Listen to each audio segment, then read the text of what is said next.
सभी वैद्यगणों को मेरा नमस्ते। आज हम देख रहे हैं स्किन डिसीज। इस आयुर्वेद की क्लास में जो कल बैड वेदर के कारण हमने आज शिफ्ट किया था, तो इस डिसीज वाइज अल्फाबेट के हिसाब से आज हम एस अल्फाबेट को लेने वाले हैं। और इस अल्फाबेट से आज हम जो देखने वाले हैं वो स्किन डिसीज, यस एस से जो स्टार्ट होगी वो स्किन डिसीज।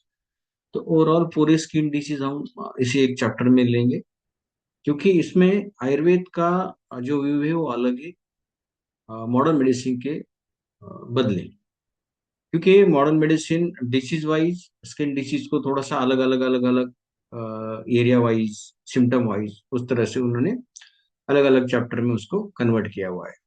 लेकिन आयुर्वेद का कहना ये है कि जो वात पित्त कफ ये तीन दोष के साथ या तो फिर ये वातज होगा या फिर वो पित्तज और कफज हो, ये कंडीशन बताई गई है। और या फिर कभी कभी त्रिदोषक होगा, वात पित्त कफ सन्निपात। तो ये कौन सी बीमारियां इस तरह से आएंगी, उसको आज हम देखने वाले हैं। ठीक।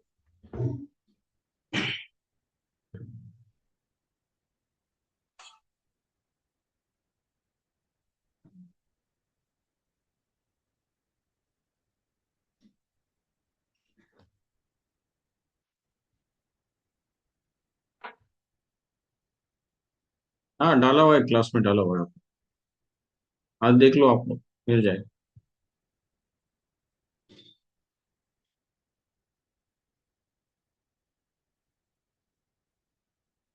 तो आज हम देखने वाले स्किन डिसीज के बारे में।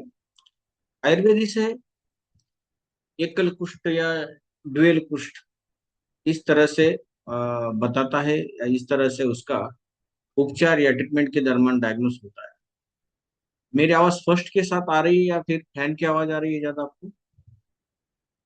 कम करूँ फैन या रहने दूं इसी तरह से?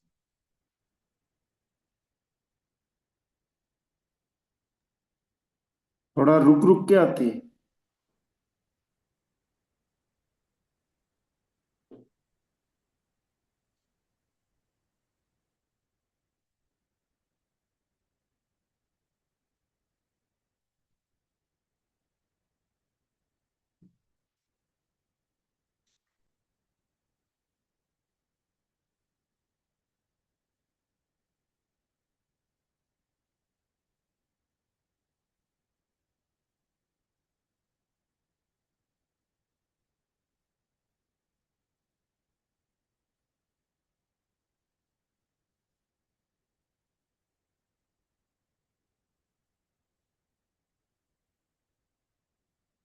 देखो, मॉडर्न साइंस में इसे कई तरह के स्किन डिसीज कहे गए, जैसे हर्पस जोस्टर होगा, सोरायसिस होगा, एक्ने होगा, एक्जिमा होगा, वार्ट्स होगा, विटिलिगो होगा, ब्रेस्ट होगा, अर्टिकेरिया होगा।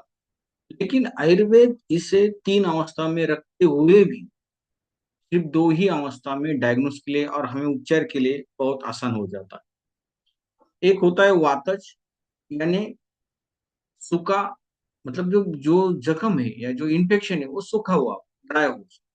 एक, और दूसरा होगा स्रावी कुष्ठ। इसे मतलब पूरे स्किन डिसीज को आयुर्वेद कुष्ठ की नजर से देखता है। तो उसमें आता है स्रावी कुष्ठ और ड्राई कुष्ठ, यानी गीली जख्म और ड्राई जख्म। बिल्कुल एक साधारण भाषा में, ताकि आपको उपचार के दरमियान वो बहुत आसान हो जाता है। अगर इसको क्योंकि आयुर्वेद इन सभी का जो रीजन ढूंढता है वो तो विरोधार रहता है, भ्रांजक पित्त की दृष्टि रहती है, या फिर कोई इन्फेक्शन। तो इनका अगर मूल देखा जाए कि होने का जो कारण इसकी डिसीज का आयुर्वेद की नजर से, तो ये रक्त दृष्टि की कैटेगरी में आता है। तो बस हमें रक्त दृष्टि क्लियर करने, लेकिन रक्त में अगर वात की अवस्था अधिक होगी तो वातज कुष्ठ होगा, और रक्त में अगर पित्त और कफ की दृष्टि होगी तो हो सकता है वो स्रावी कुष्ठ हो। और कभी कभी कुछ बीमारियां जैसे एक्जिमा हो गया या रिंगवर्म हो गया, ये क्या होता है उसमें कि कभी कभी ये सूखे भी हो जाते हैं और कभी कभी गीले भी। तो हमें इसी कड़ी को पकड़ते हुए सोरासिस की भी वही कंडीशन, कभी कभी पपड़ी आ जाती है, कभी कभी पूंछे आ जाती है। तो हमें इसी कड़ी को पकड़ते हुए हमारा medicine switch on switch off करना। तो फिर भी हम एक एक करके देखते हैं ताकि आपको भी कंफ्यूजन ना रहे। आयुर्वेद ने स्किन डिसीज को कुष्ठ की कैटेगरी में रखा हुआ है, जिसमें वातज पित्तज और कफज पकड़ के चलेंगे हम दोष के अनुसार। वातज को अगर पकड़ के चलेंगे तो त्वचा शुष्क होगी, खुरदुरी होगी, फटी हुई होगी, काली पड़ना या दर्द। अगर कोई भी ऊपर की जो स्किन डिसीज है, इन स्किन डिसीज में अगर त्वचा शुष्क है, खुरदुरी है, फटी है, पपड़ी निकल के आ रही है या फिर ब्लैकिश हो चुकी है, तो हमें उसे वातज की कैटेगरी में लेके जाना। तो वातज के लिए जो ट्रीटमेंट रिकमेंडेड की गई है उसको हमें फॉलो। दूसरा है पित्तस। तो हो सकता है वो जो जख्म होगी या वो जो चट्टा होगा वो लालिमा लिए होगा, वहां पे जलन होगी, खुजली होगी, गर्माहट होगी या फपोले या फुंचा। अगर ये कंडीशन कहीं पे भी, फिर वो एक्ने ही क्यों ना हो, अगर ये कंडीशन आ रही है तो उसको पित्तज कैटेगरी में। तीसरी एक अपच, ये मोटी त्वचा होगी, यानी जब कोई एलर्जी हो जाती है तो जो बड़े बड़े चक्के आ जाती है जिसे शीत पित्त भी कहते हैं, ये अवस्था अगर आती है तो कफज की कैटेगरी में डाल। या फिर उसको खुजली होगी या चिपचिपाहट होगी, या लेकिन वो जख्म गिली की तरफ होगी, उसमें जलन नहीं होगा, उसमें ज्यादा इरेशन नहीं होगा। अगर उस तरह का कोई चट्टा आ रहा है, उस तरह की कोई रिएक्शन आ रही है, तो उसे हम कफज की कैटेगरी में रखेंगे। ये सब बताने का कारण क्या है, वातज की बीमारी होने के लिए वात प्रकृति का बिगड़ जाना ये कारण होता है। पित्तज के लिए पित्त प्रकृति का बिगड़ जाना ये होता है, और कफज के लिए कफ प्रकृति का बिगड़ जाना ये होता है। बिगड़ जाना मतलब पित्त प्रकृति है तो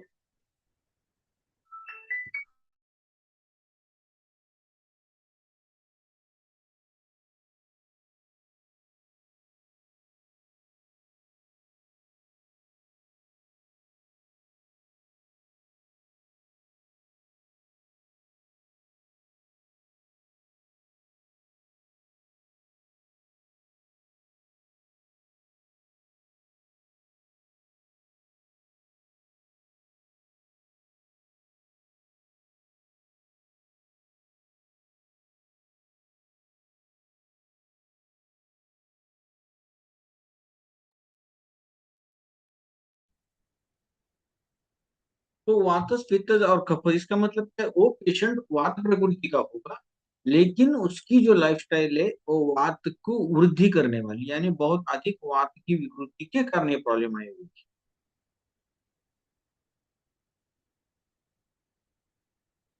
दूसरा है पित्तज। पित्तज में उसकी प्रकृति पित्त होते हुए भी उसकी जो पित्त की नाड़ी लगेंगी वो ज्यादा लगेगी, यानी विकृत पित्त। ज्यादा विकृत अवस्था में जब पित्त जाएगा तब उस अवस्था में क्या हो जाएगा, वो पित्त व्याधि में कन्वर्ट हो जाएगा, और उसका हेतु पित्त दृष्टि के हिसाब से देखा जाए। कफज में भी क्या होगा, कफ प्रकृति की प्रकृति होगी, लेकिन वो विकृति का रूप धारण कर लेगी, यानी डाइट उस तरह का कफ और डाइट होगा उसके कारण वो त्वचा रोग उस पेशेंट को हुआ हो। ये अवस्थाएं बताती। तो उस अवस्था में हमें जो गाइडलाइन देनी पड़ती वात वालों को, वातज जो लाइफस्टाइल होगी उसको अवॉइड करना पड़ता है। एक्स्ट्रा हो चुकी है या इनरेगुलर हो चुकी है, पित्त की भी जो मसलदार आदि खा रहा होगा, तेलीय द्रव्य आदि खा रहा होगा, उस तरह को हम उसको रिस्ट्रक्शन देना पड़ता है। कपल्स के लिए भी उसी तरह का रिस्ट्रक्शन होगा, डेयरी प्रोडक्ट होगा या फिर दिन में सोना होगा या बिल्कुल फिजिकल एक्टिविटी ना होना, या फिर हो सकता है कपड़ों का उस तरह का चयन होगा। ये बहुत सारे कारण होते हैं कफज के लिए भी, वातज के लिए और पित्तज के लिए। तो उस हेतु को ढूंढ के हमें वो हेतु दूर करना पड़ता है ताकि दोबारा ना हो जाए। उसके बाद जब हम आगे चलते हैं तो कुछ बीमारियां हैं जिसे हम वातज कैटेगरी में रखेंगे, कुछ को पित्तज कैटेगरी में। जैसे शुष्क खुरदरी त्वचा, जिसे जेरोसिस नाम का एक आजार है, जिसमें त्वचा या हाथ बिल्कुल इस तरह से फटे हुए नजर आएंगे जैसे पिक्चर में दिख रहा है। या त्वचा के ऊपर इस तरह से खुरदुरापन या चकत्ते नजर के निकल के आती है। एक बीमारी आती है वातस कैटेगरी में। दूसरी आती है सूखी फटी खुजली वाली त्वचा, जिसे हम एटोपिक डर्मेटाइटिस कहते हैं, जो ये हाथों पे आपको दिख रही हो, या फिर थाई पे होती है, या कभी कभी हमारे फिंगर पे होती है, ये पोर्शन पे भी होती है। उसके साथ साथ तीसरी मोटी सूखी पट्टीदार त्वचा, जिसे हम सोराइसिस कहते हैं। इसी पपड़ीदार बिल्कुल स्किन डिसीज वो होता है। पहली अवस्था इसकी गीली रहती है, बाद में धीरे धीरे धीरे ये सूखने का स्वरूप में कन्वर्ट हो जाती है, मतलब ये वातज अवस्था में कन्वर्ट हो जाती है। क्योंकि होता क्या है, जैसे पित्तज अवस्था रहेंगी, बहुत सारे द्रव्य या बहुत सारे मेडिसिन इस तरह के होते हैं कि जिसको वो सूखा करने का प्रयास करते हैं, और सूखा करने का प्रयास करने में इतना कर देते हैं कि उसमें फिर वात बढ़ जाता है। फिर वो ड्राइनेस के साथ बढ़ना स्टार्ट कर देती थी, जो पहले कफ और पित्त के साथ बढ़ रही थी, अभी वो वात के साथ बढ़ना स्टार्ट कर देती है। तो कभी कभी ये द्वितीय अवस्था भी इन रोगों में आती है। जो प्रथम अवस्था अलग रहती है, द्वितीय अवस्था उसकी अलग रहती है। चौथी है, आपको इस पिक्चर में दिख रहा होगा, इस तरह से हाथ फटे हुए नजर आएंगे, हथेलियां तलवों पे दरारें, जिसमें हम पाल्मो प्लैंटर कैटोडर्मा कहते हैं। प्लैंटर यानी हाथ, पाल्म हाथ के जो हमारे तलवे रहते, उसको डर्मेटाइटिस होना, या उसकी त्वचा खराब होना, या रूखी सूखी होना, यह अवस्था इस बीमारी में होती है। या पांचवा आता है पूरी शरीर की अत्यधिक शुष्क त्वचा। ये देख लीजिए, जो खरबूज रहता है, खरबूज की त्वचा के जैसे ये बीमारी होती है, जिसे ग्रामीण भागों में खरबूजा रोग कहा जाता है। जो खरबूज जो रहता है हम खाते हैं ना, तो खरबूज की जो बाहर की त्वचा रहती है वो इसी तरह दिखती है, इसलिए उसको खरबूजा आजार कहता है। छठा है एडिया में गहरी दरार, क्रैक की। ये कॉमन है बहुत सारा, लेकिन इसके लिए जब भी क्रैकिंग आपको अवस्था प्राप्त होती है, तो इसका मतलब है कि इसमें वात वृद्धि अधिक हो चुकी है। तो वात वृद्धि के कारण ये प्रॉब्लम दिखाई दी। तो ये तो हो गई 6 अवस्थाएं वात की। अगर पित्त की देखेंगे तो इसमें लालिमा आएंगी, खुजली आएंगी, जलन आएंगी, या फिर कॉन्टैक्ट डर्मेटाइटिस। इसका नाम क्या है, कॉन्टैक्ट डर्मेटाइटिस, मतलब किसी के साथ कॉन्टैक्ट होने से वहां की जो वायरस होके वो इस त्वचा में कन्वर्ट होते या इस त्वचा के साथ मिल जाते और फिर इसको भी इन्फेक्टेड कर देते। या फिर लाल चकत्ते तीव्र खुजली, जिसे हम आर्टिकेरिया कहते हैं, ये भी होता है। तीसरा है लालिमा और फफूले, इम्पेटिगो, मतलब खुजली आएंगी, वहां पे फुंचा फुंचा नजर आएंगे। हार्पर जोस्टर, ये एक पट्टा लेके चलती है हार्पर जोस्टर। 7 दिन का इंक्यूबेशन पीरियड, एक वायरस की बीमारी है। ये कहीं पे भी हो सकती है बॉडी पे, लेकिन ये ज्यादा जो होती है, जो लोग पित्त विकृति के शिकार हुए रहते हैं, जिनको बहुत एसिडिटी रहती है, जो ज्यादा चिड़चिड़ापन करते हैं, या फिर ज्यादा पित्त प्रकृति की ही उसके पूरे लक्षण नजर आते हैं, उन लोगों को ज्यादातर ये बीमारी हमें देखने में आती है। उसके साथ साथ धूप के बाद लालिमा और जलन या सनबर्न, जब धूप में जब ज्यादा घूमेगी आ, बिना कपड़ों के या कम कपड़ों के, तो जहां पे भी सूर्य की किरणें अचानक अटैक कर देती है, तो ऊपर की जो त्वचा है वो जो है तो वो सूख जाती है या फिर जल जाती है, जिसे हम सनबर्न।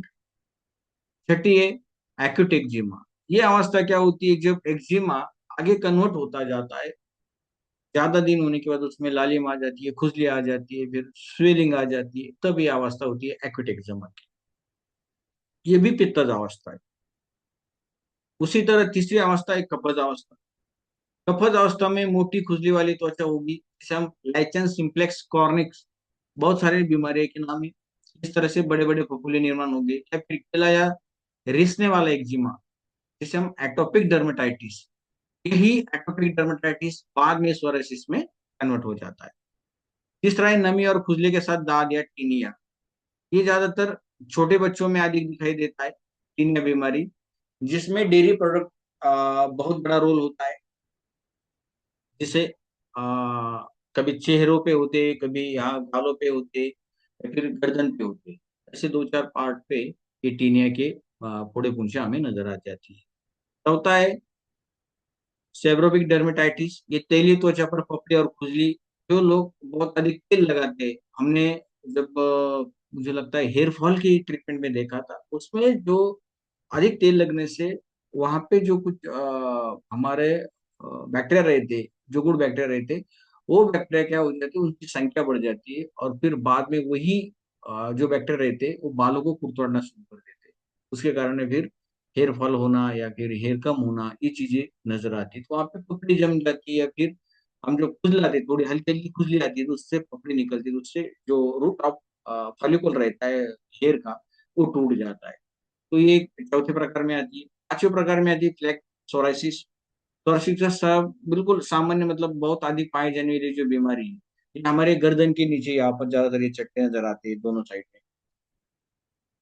उसके बाद है शीत पित्त। ये तो हो गई वात पित्त कफ तीनों अवस्था की, लेकिन अभी ये जो अवस्था आती है शीत पित्त, ये अभी जैसे ही बारिश स्टार्ट हो गई तो ये प्रॉब्लम ज्यादा दिखना स्टार्ट हो गया है, जिसमें वात और पित्त का अनुबंध रहता है। वात और पित्त की दोनों की दूषित के कारण ये अवस्था होती रहती है।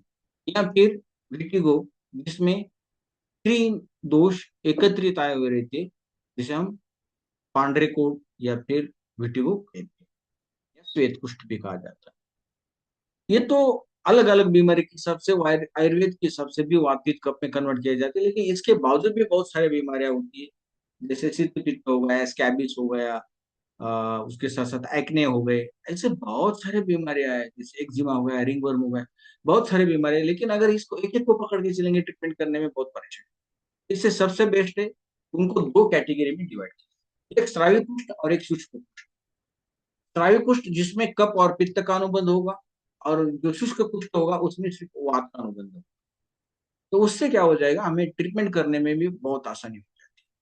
तो चलो देखते हैं हम उसी कुष्ठ को जब हम दो पार्ट में डिवाइडेड करते हैं तो किस तरह से होगा। तो पहला होगा स्रावी कुष्ठ। इनमें क्या होगा, कफ और पित्त की प्रधानता होती है। ये गीले होते हैं ये कुष्ठ। इस तरह की जो आपको पिक्चर में दिख रहा है, इस तरह का जो भी स्किन डिसीज होगा, वो आप उसको स्रावी कुष्ठ में रख दीजिए, ताकि फिर ट्रीटमेंट करने में आपको आसानी हो सके। जैसे एक्जिमा, इसमें क्या होगा, तीव्र खुजली होगी, पानी या चिपचिपाहट स्राव होगा, पपड़ी होगी, त्वचा मोटी होगी, क्योंकि पित्त के भी लक्षण आएंगे और कफ के भी लक्षण।